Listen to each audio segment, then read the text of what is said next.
ദേശീയപാത വടക്കഞ്ചേരിയിൽ ലോറിയിടിച്ച് അയ്യപ്പ ഭക്തൻ മരിച്ചു. കോയമ്പത്തൂർ ഗാന്ധിപുരം സ്വദേശി ഗുണശേഖരൻ എന്ന 47-കാരനാണ് മരിച്ചത്. ഇന്ന് പുലർച്ചെ 2 മണിയോടെയാണ് സംഭവം. ശബരിമല ദർശനം കഴിഞ്ഞ 50 പേരടങ്ങുന്ന തീർത്ഥാടന സംഘം തിരിച്ചുവരുമ്പോൾ വടക്കഞ്ചേരി മംഗലം പാലത്ത് വിശ്രമിക്കാനായി നിർത്തിയ ശേഷം ദേശീയപാത മുറിച്ചു കടക്കുന്നതിനിടയിൽ ലോറി ഇടിക്കുകയായിരുന്നു. ഉടൻ ആശുപത്രിയിൽ എത്തിച്ചുവെങ്കിലും മരണപ്പെട്ടു. പോസ്റ്റ്മോർട്ടത്തിന് ശേഷം മൃതദേഹം ബന്ധുക്കൾക്ക് വിട്ടു നൽകി. വടക്കഞ്ചേരിയിൽ വെച്ച് ശബരിമലയിൽ പോയിട്ട് വരുന്ന ഭക്തരായിരുന്നു. കോയമ്പത്തൂരാണ് അവരുടെ സ്ഥലം. മംഗലം പാലത്ത് വെച്ച് വണ്ടി നിർത്തിയിട്ട് അവർ ചിപ്സ് വാങ്ങിക്കാൻ വേണ്ടിയിട്ട് അവിടെ കുറച്ച് സാധനങ്ങൾ വാങ്ങിക്കാൻ വേണ്ടി നിർത്തിയ ശേഷം റോഡ് ക്രോസ് ചെയ്യുകയായിരുന്നു.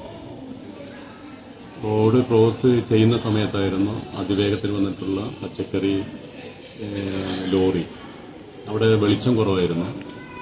തിരിച്ച് റോഡ് ക്രോസ് ചെയ്ത് ഇറങ്ങുന്ന സമയത്ത് ഹൈ സ്പീഡിൽ വന്നിട്ടുള്ള വണ്ടി ഇടിക്കുകയായിരുന്നു. അവർ കോയമ്പത്തൂരാണ് അയ്യപ്പന്മാരുണ്ടായിരുന്നത്. ഗാന്ധിപുരമാണ് അവരുടെ സ്ഥലം. സ്പോട്ടിൽ തന്നെ മരണപ്പെടുകയായിരുന്നു. ലോറിക്ക് ഭയങ്കരമായിട്ടുള്ള സ്പീഡുണ്ടായിരുന്നു. ഞങ്ങൾ പ്രദേശവാസികളാണ്. അതിനുശേഷം അവർ പോലീസുകാർ വന്ന് ഹോസ്പിറ്റലിലേക്ക് കൊണ്ടുവരികയാണ് ഉണ്ടായത്. തൽക്ഷണം തന്നെ ആൾ മരണപ്പെടുകയാണ് ഉണ്ടായിട്ടുള്ളത്. UTV news, Palakkad.